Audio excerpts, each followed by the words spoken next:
Hey guys, what's going on? Welcome back to the Capitalize podcast. This is Rachel, and today I'm here with Corben Cross. He's a local Sacramento entrepreneur. But yeah, no, it's been a hot minute since we've done the podcast episode. Right before COVID, we knocked out like 4 of these, and then during COVID, during that whole entire year, probably did like 4, literally, like 1 every quarter. It was that random because there was just so much going on in my life, in my business, and then of course other people had a lot going on. I saw so many people like just going through it regardless if it was with their business or their life or their family members, whatever it may be. So I'm really excited. You're like the first one that we're having on since everything started to lift back up, like all the regulations and everything. I mean, California, it's been tough. I haven't even really been out here. Yeah, California's the toughest. Yeah, I know. All the states. Yeah, you guys got it bad. But it's getting back to it. Hopefully, like, things start to get back. Do you go out a lot, or? I used to, not as much. This week things started opening back up, so we kind of got back in the groove of little things. But even then, I was like, nah, it's time to get back to business. Yeah.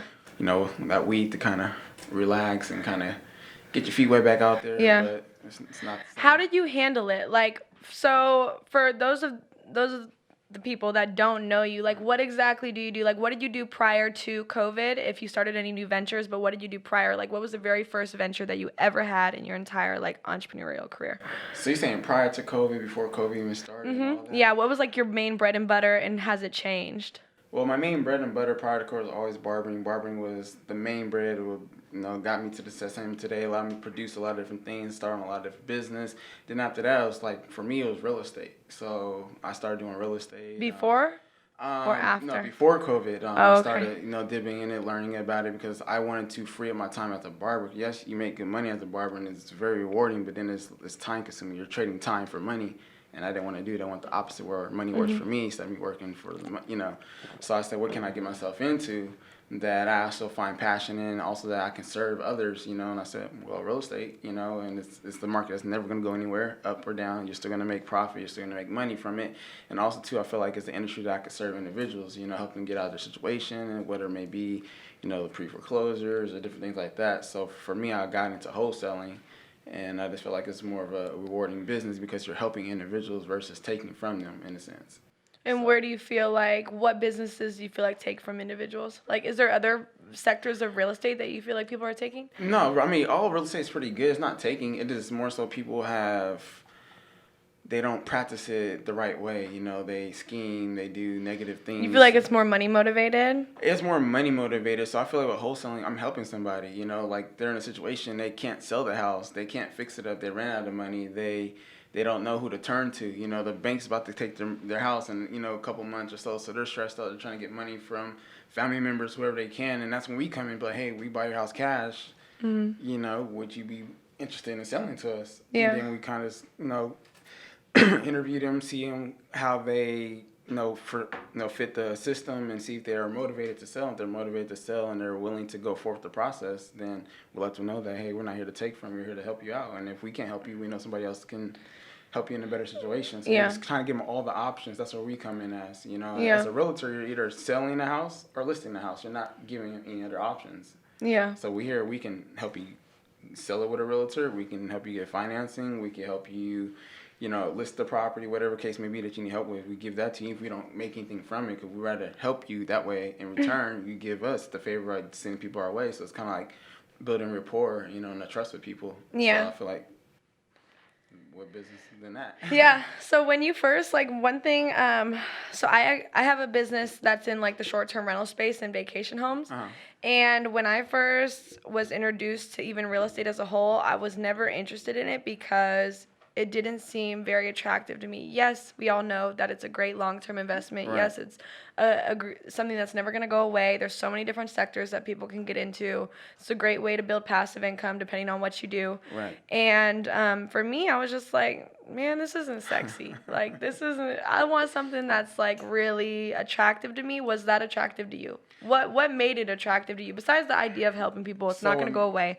But, like, let's be honest. Right. No, so what made real estate attractive to me is I love houses. Like, I feel like house shows wealth. It shows a certain lifestyle. And what about, like, all the little things, like maintenance, leaks, Well, see, termites, that depends on what part of real estate. And floors. so, like, if you're a realtor, you don't have to worry about that. I mean, sometimes you do if you go into like a dirty house and you're trying to sell it and trying to see what it looks like. But for the most part, that's the contractors. That's the workers that do all the dirty work. We just come in, get the key, open the door, show a property. Do you like it? No.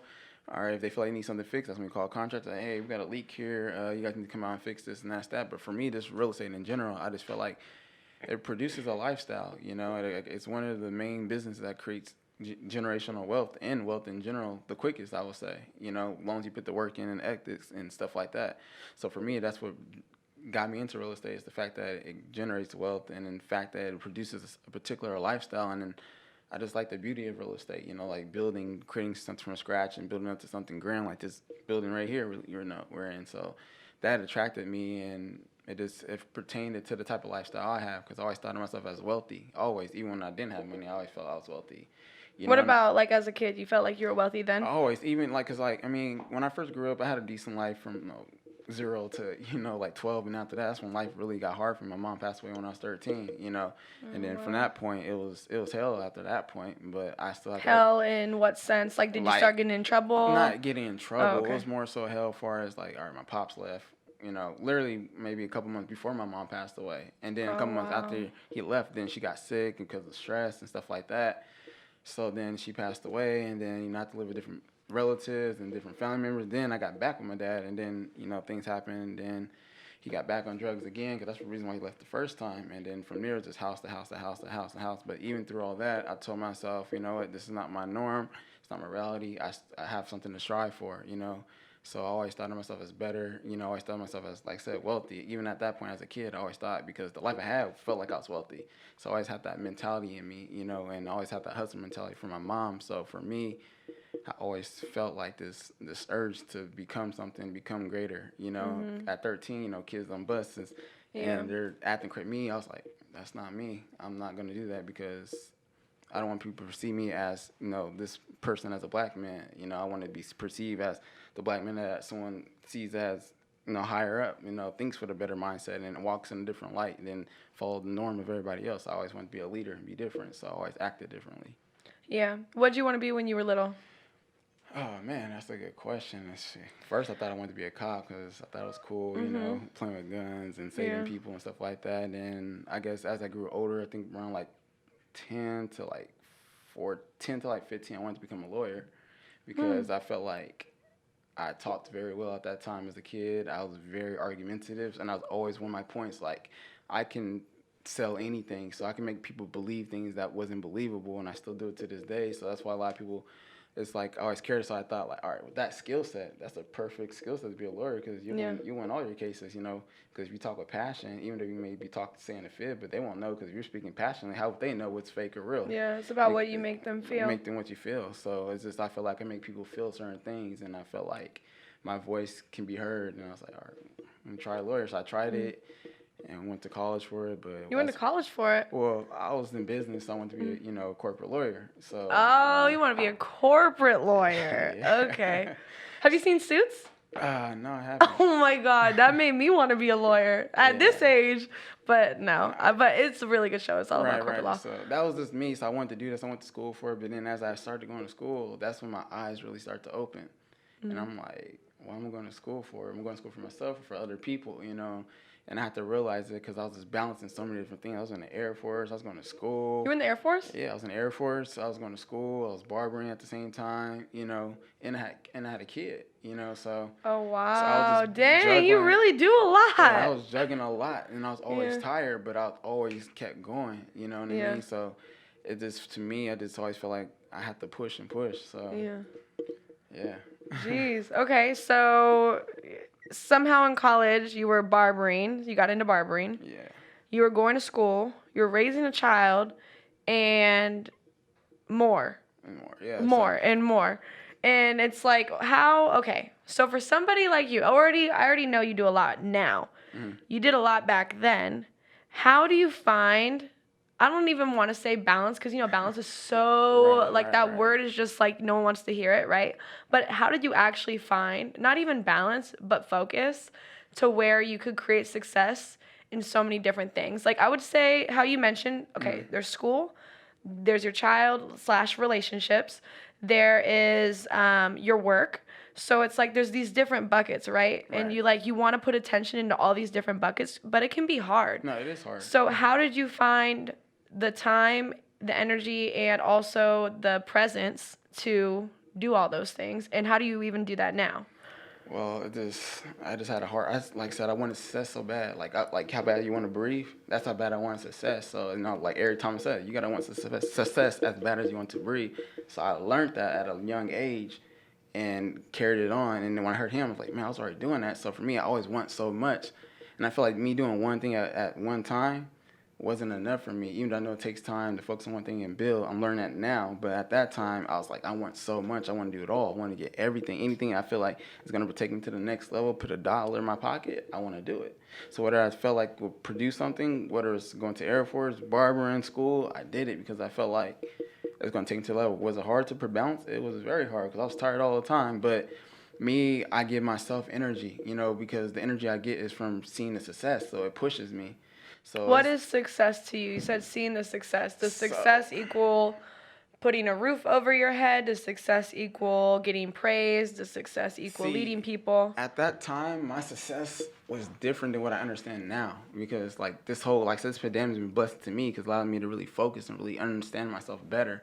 Back then, I knew what success was, but to me, success was just money, like just having lots of money. That's it. Like, success could be different things as far as you accomplish something in success. That's what I see success as now, but back then, I didn't really finish a lot of things. I started so much, but I gained money from it, and then I'll take that money and start something else, gain money from that, started something. So that's how I never kept it so long. So if I did something, I probably did maybe like 6 months. Barbering was the longest thing I did, How long have you been doing it? Since 2014, since I got into the Air Force. Air Force, I got out of it. I was in the Air Force from 2014 to 2017, and I jumped out of that because I got the quick money from it, little, 15, 20K. And I was in it for like 2-3 years. I'm like, no, it's not for me. And I was already going to school again, 10K semester, so that's $20,000 a year plus $800 a month from GI Bill. So I put myself in a position so I knew it was going to give me money. So I took that money, saved it, and then started dishing out to little other areas as far as to like into barbering, buying tools and different things, and invest into real estate. So I did that. So I just did things I knew was going to give me the quickness. And I'm learning now today, it's not about the quickness, it's about building. So now I'm working on building. Versus before, I was just doing so much to get real quick, and it works. But when you get something quick, it doesn't last. You got to keep doing it and doing it and doing it. So that's why you see me doing so much, because I was doing so many different things to accumulate this money. And it was just and you're starting to realize that like chasing the money, or at least the quick money, it just wasn't long lasting. It's not about the money. Like when you're doing things, it should be about the passion or the purpose you see yourself in doing it. Just like you're doing your podcast, you see the purpose is it's helping people. It's helping people see different things in different light, or aspects of how people work and interact, in their day to day. So me moving forward is I know that now to this day, and that's what I teach on a lot now too. It's like it's not about the money, but finding purpose and value. And when you find value and purpose in what you do, the finances will come to you. You don't even have to worry about it. It will knock at your door, and all you do is got to open up and receive it. Yeah. So moving forward, I know that. But yeah, back then the energy that I got to do all that was just literally because I wanted success and wealth. So for me, I felt like if I did all these different things, it would get me to that point. Did I reach my goals? Yeah, I had certain points where I want to make a certain amount, and I got to those amounts, When I first started barbering my first year, I probably was making like, $300 a week, and boofing's like $150. So what you take home after that, like $400, $500 in a whole month? Mm-hmm. But I didn't mind it because I was going to school, getting 10K a semester. So you average it out plus the 800. That's probably like 3,200, 34, so I was cool. And then I was like, all right, I want next goal. I want to start making, 500, we got to that goal. And I was like, I want to make 1,000 a week in barbering. Got to that goal, and then when I got to the $1,000 a week goal, and I saw myself consistently making, money like that for a whole year time, I was like, oh, I'm really doing it, Yeah. So then I asked myself a serious question. It's like, all right, I was going to school at the same time, barber full time, school full time. I was doing 12 units, and had a kid, So I'll take my kid to daycare in the morning, and then, go to school, by, 9 o'clock, go to work, grab him by 6, take him right back to work to cut the last client for the day, get done by 7, take him home, bath him up, feed him, and boom. Yeah. And I was doing that for a long, long time, and then I had another kid. Okay. So yeah, I have 3 kids now. Oh, wow. Yeah. So 2 by the same, 1 by someone, but they were long-term relationships. And then, but Yeah, so I had a kid at that time, during college when I was making my 4K, 5K a month, Yeah. So I was making 4 or 5K a month consistent for a whole year. I had a daughter, she was 1 at the time. And like I said, I was going to school full time. And I just, she helped me see the light too, my kid's mom at the time. And she's like, "You're tired." I was like, "I know." She's like, "Can I choose one?" I was like, "Man, it's hard. I can't. I was like, making money here. But she's like, "You're going to wear yourself thin." So then I was like, "You're right." So I said, "Why am I going to school? Like, I don't really want to go to school. Like, I'm an entrepreneur. I'm not somebody's person where I want to build somebody else's dream, someone else's job. I want to build my own dream and my own wealth and help other people in a sense. So why am I going to school? Is it because myself or society?" So I asked myself, like, nah, it's society. Because society says you have to go to school to get a good job. Society says you need this to get this particular job, or have this particular life. But that's not true. It's false. School, I feel like it's not bad to go to school, but it's only for certain careers. But if you're trying to be an entrepreneur and stuff like that, I feel like you shouldn't. I feel like school is cool in the beginning because it helps you see certain things, help you socialize. But I feel like if a person puts the time in, they went to school for 2 years, 4 years, 5 years, they'll be way more successful in the thing that they choose to do, whereas acting, barbering, podcasts, singing, dancing, making clothes. I feel like if they put that time in it, it will get them to that point that they want to get to quicker. And I seen it. So then I was like, yeah, I can't do this anymore. So I said, no, away with school. I was like in the middle of my semester, like I had 108 units, it's 112 to graduate. I had to go do one more year because I switched to economics at that time, my senior year. So I had like a year left, but still I could still finish, But I said, nah. So in the middle, like took one test in each class. After that, I never went to a class. After that, I stopped going, right, cold turkey. Yeah. And then, and I said I'm going all in with barbering. Like, in whatever you're doing, like, you really do have to go all in. You can do multiple things, but you got to go on with that one thing first. And then from that, you can kind of start other. When did you go all in with barbering? What year was it? I'll say 2016, 2017. Okay. And what is going all in? Going all in is being in there every day. Yeah, all in it is like there's no plan B. I didn't have a plan B, so barbering didn't work. I didn't have other money. I didn't have my GI Bill money from the Air Force, so I got out of it, Did anyone encourage you to go full-time in barbering, or was that kind of a decision on yourself? It was a decision on myself, and like I said, my kid's mom at the time, my girlfriend at the time, she helped me out decide that too, so it was her that helped me push that, to help me realize it, because I probably wouldn't have quit if it wasn't for her telling me it, and then her telling me allowed me to realize, 'cause I was already thinking and I already wanted to do it. She just helped bring it out of me, so with her help, it helped me to open my eyes, like, okay, you're right. So then I started thinking, and then I made the conscious decision to quit. And the question I said, like, school for society or school for myself, and I wasn't doing it for myself. So if I'm not doing it for myself, why am I going? Did you feel like, obviously at this point, I'm sure you feel like that was the right decision, Mm-hmm. But did you see a big increase once you were able to quit school and then go all in on barbering? Yeah, because I was able to focus more, like marketing, getting clients, putting my time into my craft, and bettering my craft. I saw it all decrease so quickly because I was more focused. And that's when I really started doing the motivational stuff back then, like 2017, talking and, about purpose and all that, because I started to see it.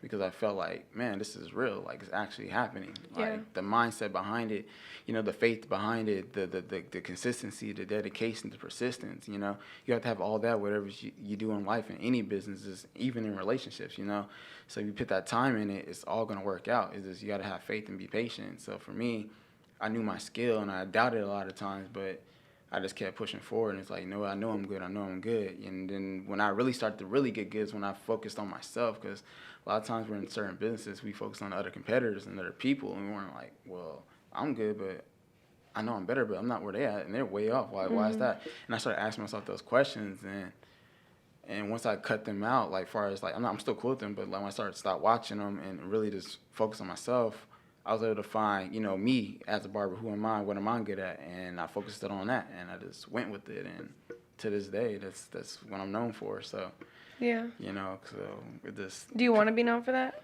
For a barber, yeah, I like. Don't get me wrong, I love barbering. Don't get me just like it's wear and tear on the body. So I thought, well, it's gonna make you tired, and it's gonna feel not like a passion. It's gonna feel like a job now. Have you ever thought about doing your own, like opening your own shop? Well, yeah, I thought I opened my shop, but see, now I cut from home, so it's kind of like my own shop. I don't pay any booth rent. I pay myself. So it all goes to me. I don't have to give it to anybody. And then it's nothing wrong with the shop. I eventually kind of think about opening a shop down the line, but then in the shop in itself, you're still working for the business because you got to be there every day. You got to open and close. You got to manage different individuals, their personality. They come and go, so it's never consistent. You know. So right now you're all about passive income and not income. having to work for the business, Work like for no the business. small business. Yeah, so you want something you can upscale and put people in position so that it runs the business, so that you can just run something else, and so far and so forth. But if you have to work for something every day, it's kind of like you're working for the business versus you being the business, you know, in a sense. It becomes a job. Yeah. So I'm trying to get more things that's not as a job where I build it and then it just floats itself because I got it to the point. So what are like your top passive incomes that you want at this point? Like top passive incomes that you're interested in and that you're doing right now? So it would be real estate number one. So I have my real estate business I started. Number two, I'll say Airbnb would be number two. And I'll probably say number three, Turo, renting cars. That's a good lucrative business. And then fourth, I started Forex. You know, Forex is another good one. And it's something that's been around for decades. A lot of people don't know about. And to this day, you say, what's Forex? They don't know. You're trading currency, you know, our U.S. dollars with other countries, you know, currency, you know, for essential value, depending on where the money stands in the market. And it's what the businesses and banks been doing with our money all this time. You know, our money in the bank's really not our money in the bank, you know. And then the way our society is going to a cashless society. So I like to get in things of how the market's going so that I don't get left out. You know, so you have to go with the flow of the market. If you don't go with the flow of the market, you're going to get left out. Say like how the economic situation had with COVID. If I wasn't a barber, I'd be asked out, you know, because they shut the shops, but that didn't stop me because the skill wasn't in the shop. The skill was in me. So you have to build skills. As long as you build a skill, no matter what goes on in the world, you'll always be taken care of because you have a skill. You have something you can produce and provide for people. It's a service. And the one way for success and wealth and to make money in the world in general is being a service to people. You have to service people in order to get something back. You reap and you sow. So you just can't take and do and get something. You can't. So I like to get into stuff that's like a service. So real estate is a service. Turo, I'm servicing people who need cars, who can't afford nice cars, who can't even buy a car, you know, stuff like that. So I get into businesses like that. Yeah. So what do you think are some of the top skills that people that are kind of in the position that you were in, maybe they're in school, considering dropping out, maybe they're working at a job that they don't necessarily like, their parents may not support them, or they just don't really have any direction. What do you think are some of the top skills that someone that's just getting into the game needs to start developing in order to advance to that next level? You're saying the game as far as entrepreneurship? Yes. So I would say number one is your mindset. Okay. You definitely have to work on the mindset first. Like me, if I didn't work on my mindset, I wouldn't be here today sitting with you because I caught your attention because of the mind and what I'm doing. So I figure mindset number one is what we have to work on. You work on the mind, everything else falls in place because the mind's the first key to success. What would building a mindset consist of? Would it consist of reading, listening to audios? Multiple of that. So that's, reading, writing your goals down, affirmations, saying, affirming things, number one, too, I say God. Like, everything falls along with God. He provides everything, so it's like they say faith comes from him, religion, so I think you have to be a spiritual, religious person. Not, I say religious, but be more spiritual, be open to what's to come because we can't see everything, So a lot of times we ask for certain things and it's waiting for us, but we don't get it, so we give up. But it's the faith that allows us to receive it down the end of the line. Because say you ask God, like, hey, I want to make $1 million by next year. He's going to give it to you, but he wants to see you put the work in. And a lot of times we don't put the work in and we give up. And then right time we get to that point where we're about to get it, we give up. And then we realize, I would have got it. So it's like we have to have faith and you have to believe. So it really comes down to just believing and having faith. Excuse me, most importantly is that. So if I said the mindset, God, writing your goals down, just, working hard. So this starts with the soul and the spirit first because if you don't work on that, even if you get the money, you're going to blow it because you don't know what to do with it. You don't know how to be a leader with it. You're just going to use it for selfish reasons. And a lot of times, people don't get what they get because they want things for selfish reasons. Whenever you want wealth or just any type of greatness, you have to want it other than yourself. Like me, I don't want wealth just for myself. I want it so that I can help others, so I can put others in positions to win. through my success, and through what I'm doing, they'll see it and they'll believe it. And that way I give it back to them, put them in positions, give them jobs, put them opportunities, give back, different things. So for me, I told God, like, hey, if you give me success, you have let me become wealthy, I'm going to share everything that you taught me and that you showed me and how I believe in it. I want everyone else to believe in it through me. Yeah. Because I feel like, we are examples to others, and I feel like my words are strong, and I feel like I'm a very passionate person and genuine person. So I figure if they see me doing it and they see me, getting to this particular point, knowing where I came from, it'd be a story to them. They'd be like, man, I was in that same situation, so I feel I could be relatable. So I say, if you give me this, I'll share it, I'll give, I'll help. When you first started making money, or at least what you thought, at the time was maybe a lot to you then, did you ever spend it on stupid things? Yeah, I did. What was the dumbest thing you ever spent it on? Well, shoot, I'll say even last year, I was renting cars, McLaren's, Lambos, spent like $12,000 on like a 2-month period. And I was like, I would never do that again. Yeah. But that's because I was getting so much at that time. I was making, the beginning of COVID, that whole year, I was making like, what, $2,200, $2,300 a week. And I never made that before. Like the most I was making even before COVID, it was like 18, 19, maybe 2 at times, So the highest was like 18, 19 on a good day, I'll say between 17 to 19 was my average pay every single week for the last 2 years. Since COVID hit from 2020 to now, I was making like 22, 23. So I was making a lot of money, So it was just, at that time in the beginning, I was like, oh, snap, this is a lot. And I'm literally making 6 figures as a barber, literally. So I was like, I'm going to start living, because I wasn't living at first. So for me, I only did that because I wasn't living. I wasn't doing it to show off or really to be like, oh, I blow my money. Just doing things that you wanted to do. Yeah, because I don't blow money at all. Yeah. It's like if I do something really because I haven't lived and I haven't really experienced life like that, because I'm always working, I'm always saving. I save a lot. I don't really spend my money. So if I do buy stuff, it's like every couple of months. If I buy clothes, I'll buy like $600 worth of clothes in like 6 months, and then maybe another so people buy every single day. I'll go days without buying stuff. I'll only just pay my bills and put everything else away. So when last year happened in summertime, I was just like, I like cars. So I did it for myself to have some fun and experience. And then it was like a reward to myself. I did it. Now, would I do it again? No. 12,000, kind of a little excessive reward, But yeah. Did you ever read any books that helped you educate yourself on money? Or did you have anyone in your life that educated you on money? No, I'm very resourceful. So everything I learned from money is literally from YouTube and books. What was like the number one tip you ever learned on money? Number one tip, that's a good one. I don't know about the number one tip, because there's so many different tips. For me, what's something that impacted you the most? The money tip that you feel has like really helped advance you? I can't say, because I never really learned money tips like that. For me, I've just always been very smart financially. Is there anything that you tell anyone like, hey, if there's one thing I'm going to tell you about money, do this with it. If you don't do anything, do this. I usually tell them, save. Don't blow your money. If you do spend on certain things, write it down, write a budget down. So I write my bills down, and then I calculate. And then after that, I'll be like, all right, I have 5, 6, or 7, 3, whatever left over. Put the rest away. And then I'll say money tip is like this. You have $3,000 you made, you really only have like $100. Because you have to have a percentage different. A lot of times people feel like, oh, I got $3,000 left over to spend, and they blow it. Now they have nothing to save. So now you have extra $3,000. To me, $3,000 is really like $200, $300. So you got $300.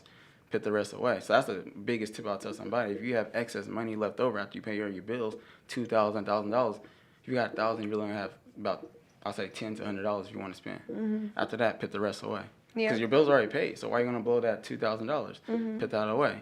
And then you get paid again, you got another $100. So every time you get paid, this whatever amount you have left over after your bills, put all that away, and I'll take a fraction of that, a very small fraction. I'll say like a percentage, 1% of whatever you get. Take that as your freely spending. Yeah. If you're trying to build. Now, if you don't care to build, then I guess you got your bills paid for, you're living fine to do that. But there's always situations going to pop up. So I tell people, always try to save as much as possible, and only buy things you feel is needed, not in stuff you just want. I want a lot of things. I can buy a lot of things now, but I don't buy it. If I want, I could buy shoes there. I don't buy it because it's not important. It's not going to bring me anything. It's going to take from my pockets. So I buy things that are a necessity to me that I know I need, And then when I feel like I got all my necessities down, I got the stuff I needed, now it's okay. I saved. All right, I could spend. I was able to spend 12. It didn't hurt me that I spent the 12, but like I said, I wouldn't do it again because I would have invested. I could have invested a lot of Airbnbs and bought some property, but I didn't at the time. So for me, but I just tell people to learn to save, like save and be smart with your money. Watch what you spend. A lot of times we spend because we're trying to keep up with everybody else. We're trying to look cool. Society and media has shown us like, oh, you need to change, you need to jewelry, you do all this. Like I had these chains for like 5-6 years. I haven't bought new chains like that in a while. So for me, it's just like spend on the things that is needed, and then we have the excess, and you saved, and you done what you needed. Now reward yourself. Yeah. Have you ever read the book, I Will Teach You to Be Rich? I haven't read that one. Okay, it sounds super scammy. I already know. And he talks about it all the time. He went on like a big book tour. He's been on like Lewis Howe's podcast. He's been on, I don't know if he's been on Grant Cardone, but he's been on a ton of people's. I think he was on Tom Bilyeu's Impact Theory. Okay. So he's been, he's been on a ton of shows. And his book was probably the number one finance book. Like, no lie. Really? Number one finance book for me, hands down, because there was so much I learned and so much I do because of it. But two of the things, because I'm the same way. Like, if I like something, I'm going to get it just because I like it. I mean, if I see a pair of shoes and I just like the way they look, I don't care if they're fucking sodas or if they're Balenciagas. Like, I'm going to get them because I like it. Right. You know what I mean? I like what I like. Right. And he talks about money dials. So, like, what are your money dials? So, for me, my money dials were convenience. So, meaning I wanted to hire, like, a personal trainer. I wanted the convenience of not having to write down my workouts, not having to think about what I wanted to do that day, what body part I wanted to work. I'd rather just have someone tell me what to do, because I spent years doing that. I was a fitness instructor, all of that, you know what I mean? So, I get it. But I'd rather pay for the convenience of someone telling me what to do so I can focus on the other things in my life that I want to build upon. You know what I mean? And then my other money dial was experience. So meaning like tickets to games or taking my parents on a trip or going somewhere with my friends, traveling. You know what I mean? Like those, I feel like so many people get caught up in spending money on everything. Right. Rather than just the things that you really enjoy. And then they feel so bad about spending what they spent when they could have, like you said, taken that money, put it away, and either they're saving for something that they want to build upon, like a business, saving for something that they want to experience that means something to them, or saving for like the convenience that they're after. But that is definitely one of the things that kind of opened my eyes during the pandemic, because a lot of people were probably put into some tough positions. And when it hit, I just started reading a ton of books, and even though I had savings, I still wanted to make sure that my money game was on point when my business went down. Right. You know what I mean? Right. So I definitely agree with that. Like, that was actually one of my biggest issues, because I like to spend a lot of money. I like how you put that. I didn't even think like money. That was never. Yeah, that was like a big thing to me. I was like, okay, like I like that. The money dials. But like the way you were doing your money was smart, because like say you leveraged your money, so you put it in a position to where now that this person can help me, tell me what to do, I don't have to do it, so now it frees up time. That's leverage, and that's what you should do. I'm trying to work more on that too. I do everything myself, like literally. I always been that way, and I need super resourceful, right? Very resourceful, So now I'm trying to learn, like you said, like putting money in position. So like you did that, I need to hire marketing teams and stuff like that myself, or like I'm in the process of hiring cold callers, virtual assistants for my real estate business, So I'm getting into that now, because at first I don't want to spend the money, I have to do it myself, but you only can do so much yourself. Teams will help build and makes it bigger. Yeah. I'm learning that. Just like, you got your gazelles and you got your lions, right? The lions are in a pack. They come together, and then versus you go to the jungle, you got a tiger. He's by himself, and he only can eat so much. But when you got the lions, in the pack, the food is exponential, So I'm just learning that now. Is like you said, put your money in position. So I'll say for my money dials, I would say now I'm getting to that, trying to put money in positions to grow, so that I don't have to do so much, versus marketing or just work on my Instagram or just my real estate business or stuff like that. So that's that. Two, I'm very big on experiences. So I feel like experiences are more important than the things we put on our backs and the things we buy, little materialistic things. Because with experiences, it's a mindset. It stays with you, and it helps you enjoy life better, Buying shoes, that's today, but someone took them, they're gone, now you're sad, Experiences are thought, So with that thought, it just brings magicalness, it brings happiness, It allows you to be grateful for different things. So I'd rather spend money on experiences and enjoy life pretty much, and then everything else is would be just extra to me, you know, and I like cars too, so Yeah. so that would be like my little luxury items. But like I said, my money dollars probably be more so just experiences and just investing in the proper areas that will produce and grow, so I don't have to do so much. And Yeah.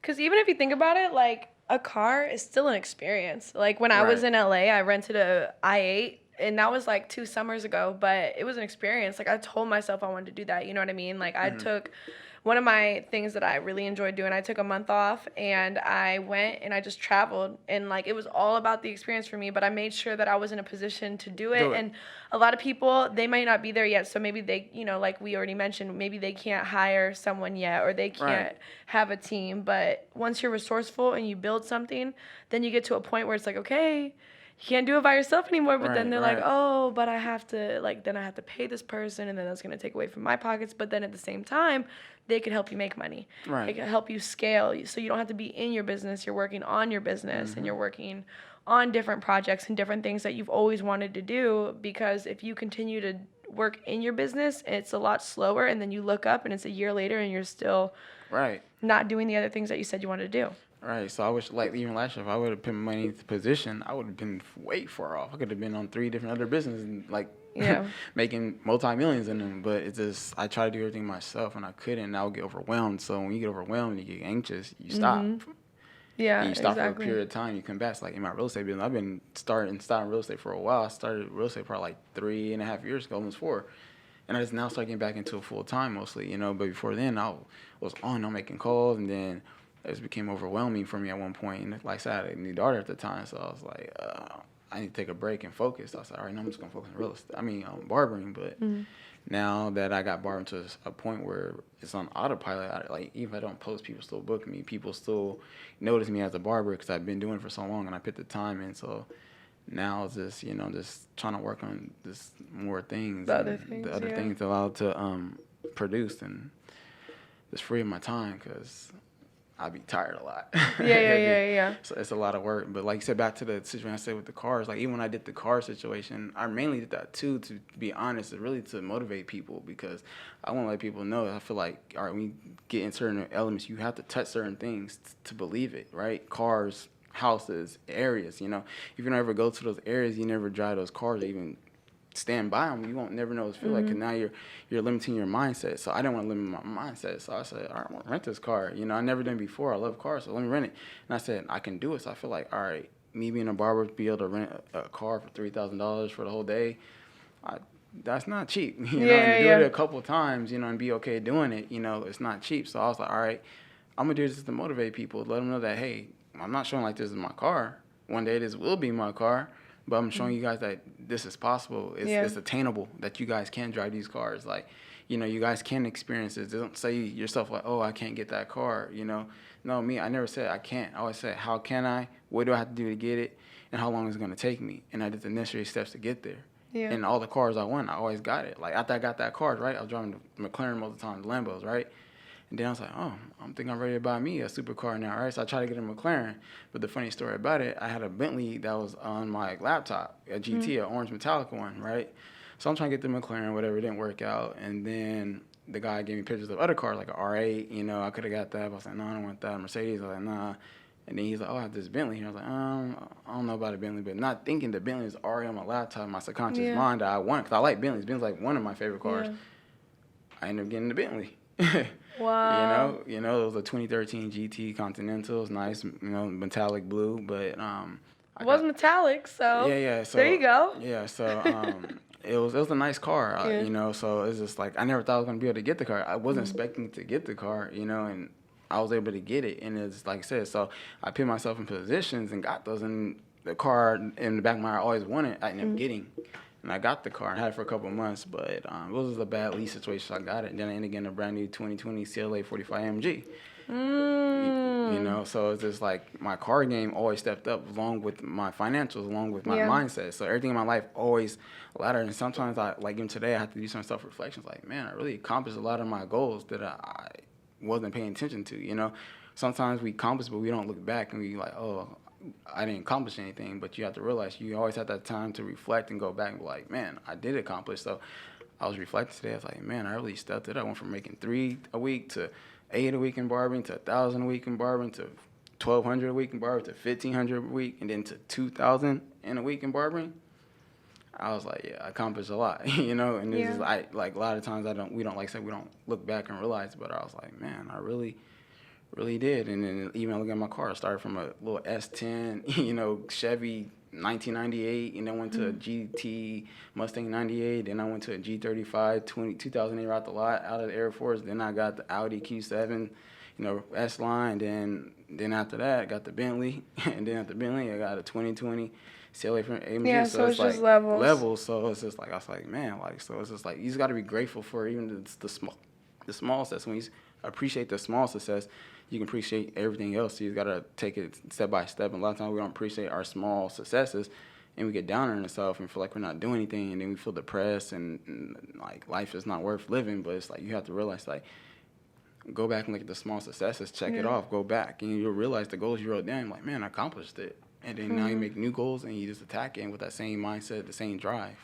Do you ever look back at, like, your camera roll from, like, super far back and just, like, oh, yeah. all the memories and everything? It's very rare that I will, but whenever, like, maybe I'm on Instagram about to wish somebody a happy birthday, I'll go back to, like, all my memories, like, that we have. And I'm like, wow, it's been a long, long journey, right? I look back, because even back then, I don't say, I used to sell drugs back in the day. Like, For you know, real? like, I used to, like, no We one. gotta cut that out, because, hey, did you hear about, what's his name? Casanova? Yeah, he got locked up, yeah. Because of some shit that he said on, like, Nick Cannon's podcast. I didn't even know why he got locked up. Because he was talking about how he was in a gang on a podcast. Oh, snap. How he was, and Oh. he's not no more. Or he didn't even say that. He just said he still got love for...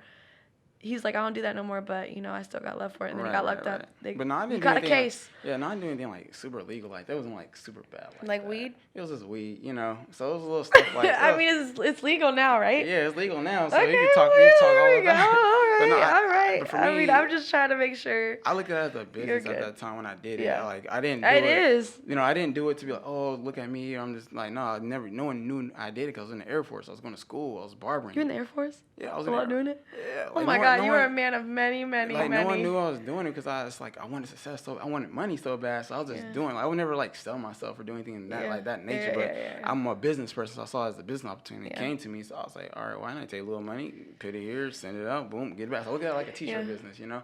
A business like that, though, is like super, you have to be so diligent. Like, and I like that because it's like you really have to know all the angles, all the ways. But you gotta be smart. A lot of people are stupid, like you know, flashing money on Instagram, and, you know, wearing certain things. Like me, you'll never know I did it because I didn't really show it. I didn't show it at all. Like my car didn't smell, my clothes didn't smell like it. I never really had it on me. It was about the time I had it, it was gone. You know, in the morning. So I never really had it on me. So. But me, I just did that because I was like, I got to provide. I got to do what I have to do. So I felt like at that time, that's when I didn't know about purpose because I felt like in life, you have to do to get by. But then as I got older and more mature and I started to learn, I realized, oh, it's not just about getting by. It's about being purposeful and knowing what direction you're going in, what you're trying to get to in life. And that's when I started believing in purpose and faith and, you know, and always been a Christian person, believed in God at the time. But sometimes you lose your faith, you know, because a lot of stuff that was happening to me, I'm like, why did this happen? So then you kind of turn away and start going down different paths and, you know, trying to make your own. But you have to realize, like, you can't. Yeah. Like, it all comes back around. So whatever you did, it comes back, you know. So, like, when I was doing it, I stopped because, like, I was doing good. And then I sent it out. People stole it. And, like, I was down to, like, my last little $3,000. That was, like, 20, yeah, right? Like, no, this was before I went into the Air Force, actually, 2013. $3,000? I was down to like $2,000-$3,000. Oh my God, you had money. But still, like you had money. But I had bills. Like I still had a car, like $300. I still had bills to take care of, you know. So I'm like, all right, $3,000, nothing in my savings account, you know. Yeah. $3,000 goes. And you were how old? 18? No, I was like 23. Oh, okay. Yeah, 23. Yeah. Yeah, so this was around like 23, 22, 23. But I was 23, and yeah, like that happened, and it opened my eyes because like I wasn't able to pay my rent, you know. So I like broke the lease to pay it, got out, you know, and then I ended up having to live with my, you know, my kids, my first kid's, you know, father, and that was a very eye opener because I came from having my own spot, you know, in Central Heights, Roseville area, you know, and you know, and I still have my car, but it's like, all right, I have my little nice car, but now I'm staying at her father's house, you know, sleeping in on the couch, not have my own area, it didn't feel good to me, and after that, I was like, nah, I can't do this So again. you'd say that was one of your biggest wake-up calls? Yeah, it was a wake-up call because I didn't like that feeling. So from there, I was like, I'm not feeling that. So that really gave me the drive to push even harder because it's like I'll never want to go back to that point, not having any money, last $2,000-$3,000, even after I paid the half lease, I was down to like $1,200-$1,300. So that ain't nothing. So I was like, and then that's when my barbering career kind of like started back fresh again, and I just didn't like that feeling, and then that feeling would not that woke me up and pushed me like, nah, you can't live like this. So I got to go all in, and I did what I had to do. Was going back to school, because at that time when I lost my aid, I thought I got out of school too, because school it's ups and downs. Like you get a bad grade, and they're paying for your school. Now it's gone, and you got, so I didn't like that feeling, the inconsistency of school too, because, if you're trying to work a lot and you go to school, you can't do both. So that's why I admire parents and kids that have their parents that help them out, because I tell people take advantage of that. Me, I didn't have that, so I do it on my own. So I said it's hard for a kid to focus, to pay his bills and eat and go to school full time. No one can really do that. You can do it, but it's very, very hard. It's gonna break you down, especially when you're young. Right. So it's like me. I was so focused on providing. So for me, school was like the last thought. Yeah, I still did decent, but it was very tough. I was very skimming by. Yeah. So you feel like when you're in hard positions and you don't really feel like you have anyone to rely on or anything basically around you to help you, you think that it's in someone's best interest to just go all in on one thing. Like go all in on one thing, even if you have a bunch of stuff going on, find one thing, go all in, build that up, and then from there you can venture out and you can do other things. Right. I definitely believe in that. Like you should work on one thing, because like if you work on so many different things and it's not completed, it's never gonna get completed because it takes a lot of work.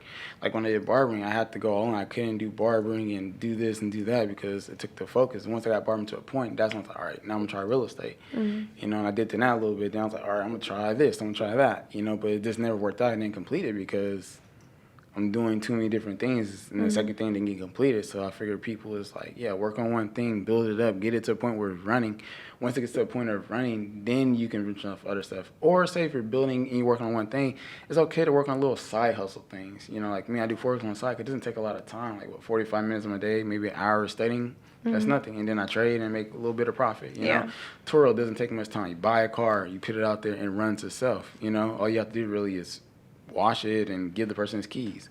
Or say you hire somebody like a manager, they say, hey, go give this person my keys, and it runs itself. So it's okay to work on the other side business that runs itself, but if you need a business that acquires a lot of your time, I say really working out like real estate. I can't just hire somebody and I have to do it myself. I have to build it up and learn it in order to scale it and put people in position. But Turo, Airbnbs, I don't have to hire anybody really, Well, I mean, I can hire people. I said with Airbnb and Turo, I can hire people and it runs itself. I don't really have to do too much. Like I said, with Airbnb, you get an apartment, rent it out, fix it up, boom, it's on the market. It sits, makes money while you sleep. Turo, like I said, get a car. If you got an extra one, put it on the site. It takes like 5 minutes. You can get booked within like 10 minutes after you put it on the site. Yeah.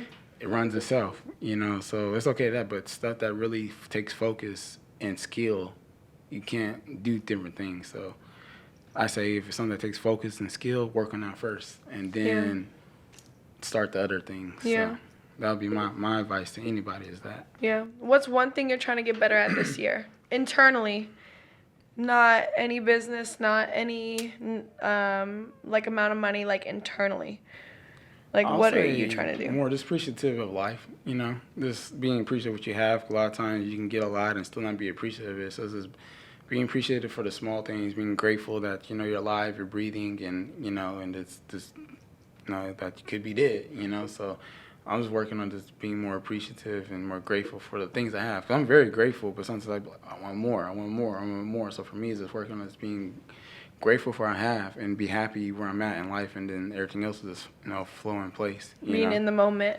Yeah, and then also I'll say too, internally, I'll say more so is try not to do too much, because I do a lot and I be tired a lot. So it's like now I'm trying to focus on all right, let me slow it down a little bit and really focus on certain things and aspects of life that I need to work on. So for me, it's just slowing down. I'll say I'm trying to work on this because I'm always dipping in the cookie jar trying to do too much, so I just wanted where it's more of a stress-free, where I'm just focused on a couple of different things, it's producing for me, and I'm able to, enjoy myself and really get back into who I am as a person. So, and I've been doing this whole past year, and it's been working gratefully for me. So, I'm finding myself. I've said, to me, COVID was a blessing to me, and I feel like it should be a lot to others, because where's the other time you have a whole year where everything's shut down to work on yourself? So I tell people, if they didn't take advantage of this time of COVID, I call it the reconstruction era. If they didn't take time to reconstruct themselves, I don't know what to tell them, but I took the time to reconstruct and really focus. I read a lot of books.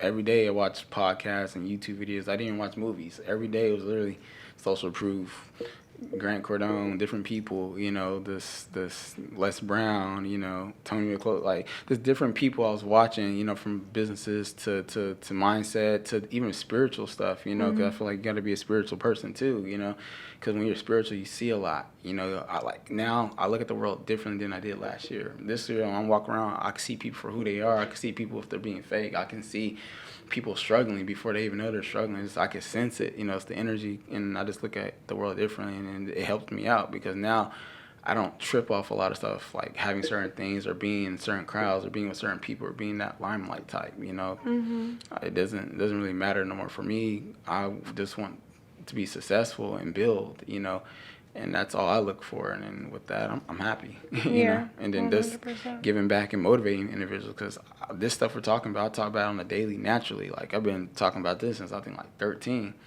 It's just now that I really grew into it because I understand it better. Back then, I talked about it, but I wasn't practicing it. I wasn't putting it into action like that. I believed it, I thought it, but then I didn't apply it.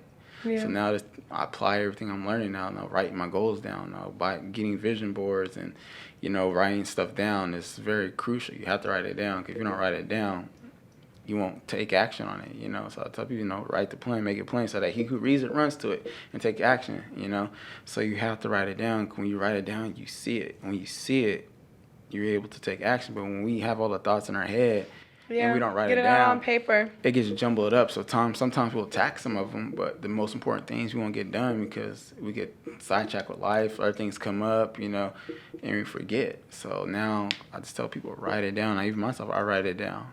Like a lot of stuff I did, I would say I kind of wrote it down, but I thought it in my head, but I wrote it in a way where I was telling myself every day. So when I'm like cutting here, I'm like, all right, I gotta do this. Every day I'm cutting, I'm like telling myself. So then eventually I was like, all right, I need to start writing this stuff down. When I saw myself writing it down, I got it done quicker. So that's what I say. You want to get it done quicker and more proficient, write it down, and you'll see the difference. And just wait, when you have a plan and you're writing it, and now when you have the plan, write what it takes to reach the plan. That's the next step. Like when I wanted to get the Audi at the time, like my credit was cool, but I need to work on a couple things. So I was like, all right, I can get this car, I got the money, but the credit's not there, so I need to do this. So I paid for certain things and get off. I took certain steps, increase, whatever, and I did it, and I got it. So when you ever have a plan and a goal, now if you have that plan and goal, write down the action steps to reach that. And when you do that, it's gonna happen. Because now it's like a map. You know what to do. If you don't write it down, you won't know what to do. It'll just be a thought, wasted, a dream. Exactly. You don't want dreamers. So it's good to dream, but dream big and take action on those dreams. Dream big, take action. Because I'd say this last thing too is like when you dream, right, and you get a thought, that's a thought that's given to you from God. So I tell people that when you get a thought in your head, an idea, take action on it. And don't tell it to too many people, because you tell it to small-minded people, they're going to diminish your idea. They're going to cut it. They're going to stab it. And you don't want that, because then now what you thought so strong and so passionate about that you feel like you can accomplish, now you feel weak, and then it's like, can I really do it? Maybe they're right. Maybe I shouldn't be doing that. Maybe I shouldn't be doing a podcast, because I was, a stutterer, and I didn't really talk as proficient. So, no, but, you start thinking, like, they're telling you these things, like, no, you can't do that, but don't let nobody tell you can't do anything. Like, we all in this world can do whatever it is we want to do. Because if we thought it can happen. These mics, this room, this flooring, everything, these phones, it was a thought. It was an idea. It was a dream. So you have to think big, dream big. It's a book called Think Big, So you have to think bigger than what your reality is. If you think big, it's going to happen, but you have to believe it, and just take action on it. And don't let nobody tell you can't. So keep certain people in your circle that's going to help you, uplift you, and build you to that point. Be like, yeah, bro, go ahead, do it, man. You seem like a good man. Like, go to it. I don't see it, but if you believe it, do it. But if it don't, be around individuals that take that away from you, because they're just putting their own fears and disbelief, because they think they know you're gonna do it, but because they know they can't do it, it's like, nah, because he do it, he gonna be this or she gonna be this, and they're gonna leave me behind. So nah, I need to keep them here next to me. And a lot of times you gotta watch your circle, you know, watch who you let in. And a lot of times we don't do that when we watch the people. So me, I don't have people who don't uplift me no more. I cut all those people out. You know, if they're doing wrong stuff and I feel like they're not going the right way in direction in life, I won't hang on as much. They won't know it, but I'll like distance myself slowly, and then eventually I'll let them know, like, hey, I had to distance myself from you because this wasn't the right time for us to be cool at the time, because I'm trying to get to the next level. I'm trying to grow, and to grow, you have to leave things behind. You can't take the old weeds with you if you're growing. You know, you need new soil, new fertile. So I need new people who's going to uplift me. So I try to put myself around, you know, more influential people who have mindset like yourself and who's doing more influential things and trying to better the people in our community, you know. So we need more people like that. So if you're not like that, I can't really roll with you too much, because it's just, I'm not doing nothing productive. Yeah. So. All about your circle and who you hang out with. But yeah, absolutely. You talked about a lot of good things. I mean, definitely just planning, dreaming big, focusing on certain things, obviously surrounding yourself with the right people, the right influences, because you are who you surround yourself with. Exactly. And just making sure that your head's in the right place. Your mindset is number one, period. You got to have that mindset. So I appreciate it. Where can people find you? You can find me Instagram, Corben 7 Figures. So Corben, Corben, the number 7, and then the word figures how it's spelled. So Corben 7 Figures. I'm on Instagram, and then I'm on Facebook, Corben Cross. So you can find me on there, those 2 social platforms. I don't really be on Facebook too much, but Instagram is literally my main. So you want to find me, it's Corben 7 Figures, where you can find me at, you know, on Instagram, and have all my information on there, what I do, my lifestyle. You can watch me and, you know, follow my adventure. Of course. Got it. All right, guys. Thank you for listening. If you guys want to find him, you know where to go. Go to Instagram. And, of course, if you have any questions, be sure to comment below, subscribe, and thanks again. Hey, everyone. Thank you so much for tuning into that podcast episode. Make sure to give it a thumbs up, hit that subscribe button, and ring that notification bell so you never miss another video with us again. Join the conversation below as well by hitting that comment section and telling us what you liked most. And see you next time. I'm out.